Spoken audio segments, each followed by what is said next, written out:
බලමු අපේ 21st question එක. අන්න එතකොට මේකෙන් අපි අපේ third part එක පටන් ගන්නවා. හරි?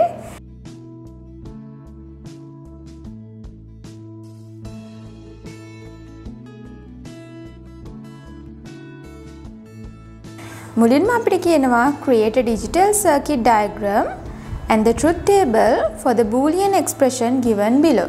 එතකොට මේකේ logic gate එකට ලකුණයි truth table එකට ලකුණයි විදිහට තමයි දීලා තියෙන්නේ. මුලින්ම අපි ලියාගමු අපේ මේ boolean එක.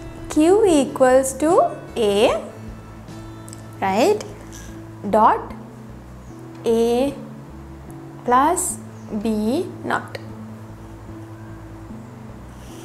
හරි, එතකොට මෙතන not එකක් තියෙනවා, O එකක් තියෙනවා, ඒ වගේම and එකකුත් තියෙනවා. මේකේ මුලින්ම අපි logic gate එක ඇඳලා ඉමු. මුලින්ම මම ගන්නවා A කියන එක. හරි, හොඳට බලා ගන්න. මුලින් දීලා තියෙන input එක මුලින්ම ගන්න. නැත්තම් වැරදි. A කියන එක මම මුලින්ම ගත්තා. ඊළඟට ඉන්නවා B එකකුත්. මම B වත් ගන්නවා. හරි? ඒත් ඔයගලන්ට පේනවා A කියන එකනත් එක්ක කවුරුත් මුලින්ම join වෙන්න යන්නේ නැහැ. එයාව ඒක නිසා මම පොඩ්ඩක් පැත්තකින් තියලා තියෙනවා. ඊළඟ එක්ස්ප්‍රෙෂන් එකේ A and B කියලා දෙන්නෙක් ඉන්නවා. හරි? එතකොට ඔයගලන්ට පේනවා මුලින් ඉන්නේ A.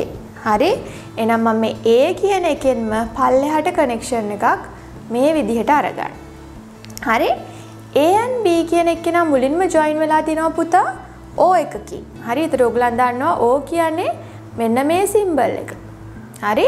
හැබැයි O තනියෙන් නෙමෙයි ඉන්නේ. එයාට සම්පූර්ණ එකේ not gate එකක් තියෙනවා. not එකක්. ඒතර මම මෙතනින් මේ not එක දාලා මෙයාව ඉස්සරහට ගන්නවා. ඒවත් ගන්නවා ඉස්සරහට.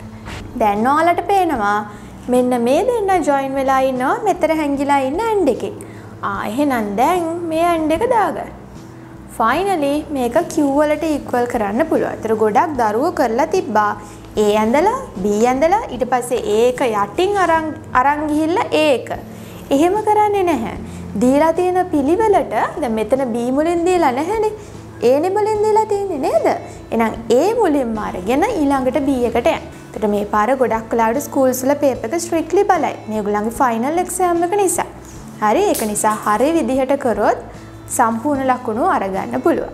දැන් බලමු කොහොමද truth table එක අඳින්නේ කියලා. A කියලා එක්කෙනෙක් ඉන්නවා, B කියලා එක්කෙනෙක් ඉන්නවා, ඊළඟට ඉන්නවා A plus B, ඊළඟට A plus B ගේ not එක, finally Q කියන එක්කෙනා. right, ඔයගලන් දන්නවා එතකොට inputs දෙකක් ඉන්න නිසා මම පල්ලෙහාට rows ගන්නවා 4ක්. right? හැමතිස්සෙම මේවා පටන් ගන්න ඕනේ zeros වලින්. ඊළඟට 1 0 1 0 1.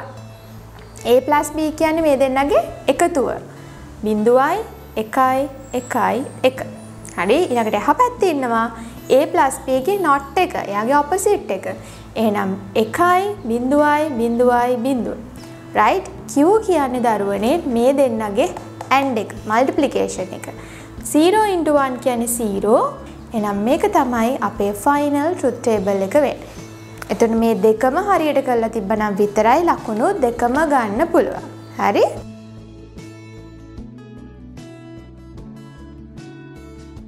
Create the boolean expression and truth table for the logic circuit diagram given below. හරි, එතකොට මේ දීලා තියෙන logic gate එකට තමයි ඔයාලා මේ අදාළ කරන boolean එකයි ඒ වගේම truth table එකයි කියන දෙකම පෙන්වන්න ඕන. එතකොට මෙතන දැන් දේවල් දෙකක් කරන්න තියෙනවා. ඒක නිසා ඒ දීලා තියෙන ඉඩ හරි විදිහට manage කරගන්න. මුලින්ම මේකට boolean expression එක ලියා ගන්න. බලා ගන්න හරියට මුලින්ම අර ඉස්සෙල්ලා ගානේ වගේ Q ඉන්නවා. හරි, ඊට පස්සේ A ඉන්නවා. එයාව පැත්තකින් තියලා තියමු. ඊට පස්සේ B and C ඉන්නවා. B and C දෙන්න එකතු වෙලා ඉන්නේ and එකකින්. ඒක නිසා ටීචර් dot එකක් දානවා. ඊට පස්සේ යාගේ පිටිපස්සේ not එකක් ඉන්නවා. ඒක නිසා මම මේ සම්පූර්ණ එකට not එකයි bracket එකයි දාගන්න. දැන් බලන්න මේ පළවෙනි A එකයි මෙන්න මේ expression එකයි දෙන්නම join වෙලා ඉන්නවා plus එකකින්. ඒතර මේ තියෙන දරුවනේ මගේ boolean expression එක. Q equals A plus B dot C. යාගේ සම්පූර්ණ එකේ not එක. පැහැදිලිද? ඊළඟට මේකට truth table එක අඳින්නලු. truth table එක අඳිද්දී බලමු ඉස්සෙල්ලා මොනවද ගන්න columns කියලා. A ඉන්නවා, B ඉන්නවා C ඉන්නවා B.C ඉන්නවා B.C ගේ not එක ඉන්නවා ආයිත් finally A plus B.C ගේ not. මේක තමයි final Q column එක. හරි ඉතින් ඔයගලන් දන්නවා inputs තුනක් ඉන්න නිසා යටට rows අපිට ගන්න වෙනවා 8ක්. හරි මම දාගන්නවා zeros 4යි ones 4යි. zeros 2යි ones 2යි. මේක තමයි අපි පාවිච්චි කරන common pattern එක. 0 1 0 1 0 1 0 1. හරි දැන් බලන්න දරුවනේ B ගේ C ගේ multiplication එක. එහෙම නැත්නම් dot එක. B.C කියන්නේ මෙතන 0 0 0 1 0 0 0 1. හරි මෙතන යාගේ not එක 1 1 1. මෙයාගේ opposite එකනේ. 1 ගේ not එක 0 1 1 1 0. ඊළඟට මෙන්න මේ A ගේ මෙයාගේ addition එක නැත්නම් O එක 1ට 0 එකතු කරොත් 1 1 1 0 1 1 1 1. හරි එතකොට මෙන්න මේ ආන්සර් එක ආවනම් ඔයාලගේ මෙන්න මේ තියෙන ලකුණයි මෙතනට ලකුණයි සම්පූර්ණ ලකුණු දෙකක් හම්බ වෙනවා.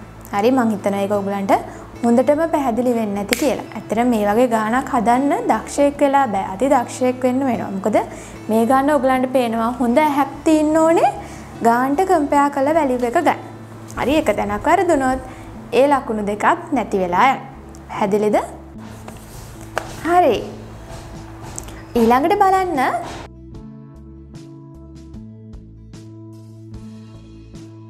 write down an occasion in which logic gates can be used in our day-to-day life. day-to-day life එකේ කොහෙද අහනවා logic gates use කරන්නේ? ඉතින් Taman ඉන්න තැන ඉඳලා වටපිටාව පොඩ්ඩක් බලන්න. fan එක, light එක, refrigerator එක නේද? එතනින් ගියාම phone එක, computer එක මේ හැම තැනකම දරුවනේ logic gates පාවිච්චි වෙනවා.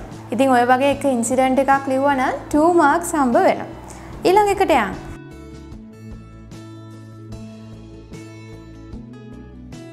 What should be the value of A and B of the following circuit to get the output as 1? Right?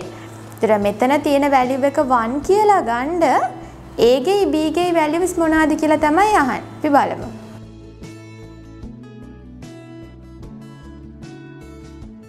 එතකොට දුවලා පුතාලා අපිට final value එක විතරයි 1 කියලා දීලා තියෙන්නේ. හරි? එතකොට ඕගලන් දන්නවා AND එක පිටිපස්සට AND එක output එක 1 වෙන්න නම් එයාගේ inputs දෙකම අනිවාර්යෙන් 1 වෙන්නම ඕනේ. එහෙනම් මේ තැන් දෙකටම 1 කියලා තමයි එන්නේ. හැමතිස්සෙම අපි reverse එකට පිටිපස්සට තමයි මෙතනදී යන්නේ. මෙයා 1 නම් මෙයාට කීයද එන්නේ කියලා අපි ළඟට හොයාගන්න ඕනේ. right. ඒකිනොත් මෙතන අපිට දරුවනේ 0 කියලා දීලා තියෙනවා. හරි? එහෙනම් මෙයා 0 නම් අනිවාර්යෙන් මෙතන අනිවාර්යෙන් 1 එකක් තිබ්බොත් තමයි මේ O එකේ output එක 1 වෙන්නේ. right? එහෙනම් මෙතන 1 නම් එයා not එකකින් එළියට එද්දී මෙතන 0 වෙන්න ඕනේ. පැහැදිලිද? එහෙනම් මේක උඩට යනවා B කියන්නේ 0. right? ඒත් ඔයගලන්ට මෙතන පේනවා ඇවිල්ලා තියෙන value එක 1. අඩුම තරමේ එක 1 එකක්වත් O එකට හිටියේ නැත්නම් output එක 1 වෙන්නේ නැහැ. එහෙනම් මෙතන එන්නේත් 1. ඒතර answer එක A equals 1 B equals 0. දැක්කද මේ වගේ ගණන් කොහොමද හොයාගන්නේ කියලා? ඉතින් බලන්නකො මේක කොච්චර හොඳ chance එකක්ද නේද? free tuition එකක් වගේ ඇත්තටම. ඉස්කෝලේ යන්න නැති දුවල පුතාලට ගෙදර ඉඳන්ම මේක අපිත් එක්ක අහගෙන ඉන්න පුළුවන්. ඉතින් මේ වගේ දේවල් වලින් ප්‍රයෝජනයක් ගන්න නැත්නම් ඔයගලගේ කාලේ data වගේ දේවල් ඇත්තටම අපරාධයි. හරි? right. එතකොට ඒකටත් ලකුණු 2යි. බලන්න question number 25.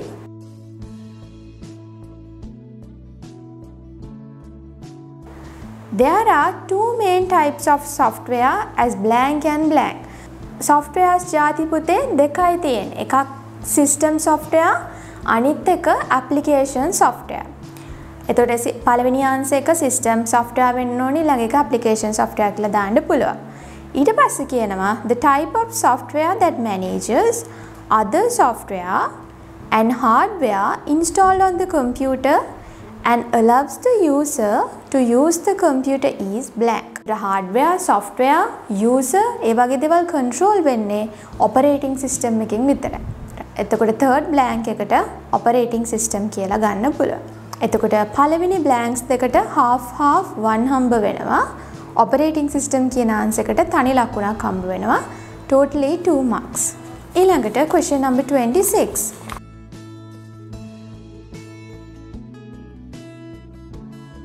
A computer cannot be operated without an operating system. Do you agree with this statement? Explain your answer. දැන් මෙතනට yes කියලා දාලා true කියලා දාලා නවත්තන්න බෑ. එහෙම වුණොත් එක ලකුණයි ඔයගලන්ට හම්බෙන්නේ. අනිත් ලකුණු දෙක මිස් වෙනවා. හරි? හරි. මොකද පුතාලා හිතන්නේ මේ answer එක ගැන?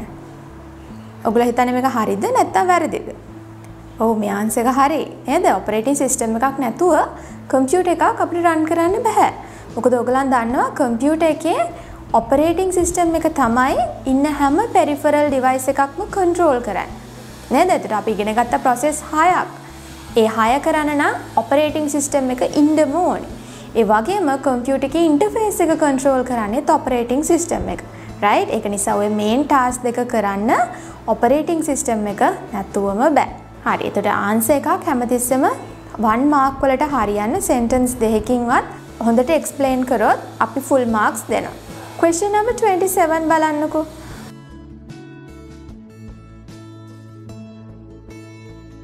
Write 2 examples for different operating systems. එතකොට මෙතනදී ඔයාලා කැමති operating system එකක් ඔයගලන්ට mention කරන්න පුළුවන්. right? මම කිහිපයක් කියන්නම්. ඔයගලන්ට පුළුවන් Windows, එතකොට Mac OS එක, Linux, Ubuntu, එතකොට Android. ඔය පහෙන් කැමති දෙකක් ඔයගලන්ට mention කරන්න පුළුවන්. 28.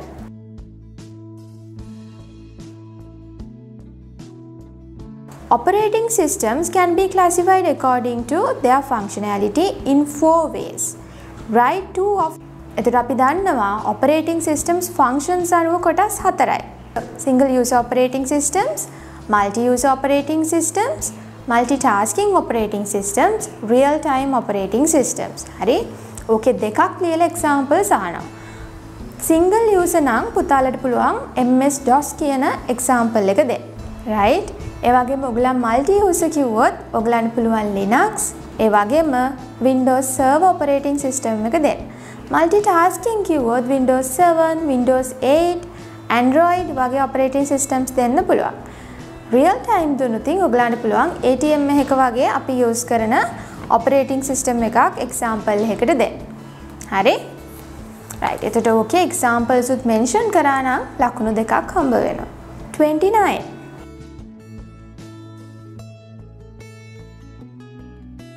Why have the operating systems with graphical user interface become more popular among users than operating systems with command line interface? අයහනවා GUI එකක් තියෙන operating system එක ප්‍රසිද්ධ CLI එකට වඩා. හරි ඔයගලන් දන්නවා CLI කියන්නේ පුතේ commands දීලා අපි වැඩ කරන operating system එකක්. right? හැබැයි ඒ වලදී ප්‍රශ්න තියෙන්නේ commands එකින් එක අපිට මතක තියාගන්න වෙනවා. ඒක හරි අමාරුයි. හැබැයි GUI එකේ interface එක හරිම ලේසියි. මොකද WIMP කියන features අපිට තියෙනවා. WIMP කියන්නේ Windows, icons, menus, pointer කියන features 4. හරි ඒතර ඔය 4 mention කරත් ඇත්තටම ඇති. හැබැයි explain කරන්න ඕනේ. ඔය 4 ඔය features 4 තියෙන නිසා තමයි ඩිවර්ෂන්ම GUI interfaces ඔච්චර ප්‍රසිද්ධ. හරි? 30th question එක.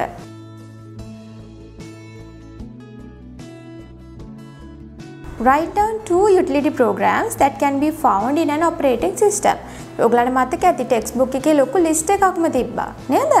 හොඳම examples තමයි disk cleaners, antivirus softwares, disk formatting, disk fragmentation, එතකොට disk partition, screen savers. මේ හැම දෙයක්ම දරුවනේ operating system එකේ utility softwares වලට examples විදියට ගන්න පුළුවන්. එතකොට ඕකෙන් දෙකක් තිබ්බනම් ඔයගලන්ගේ උත්තරේ හරි.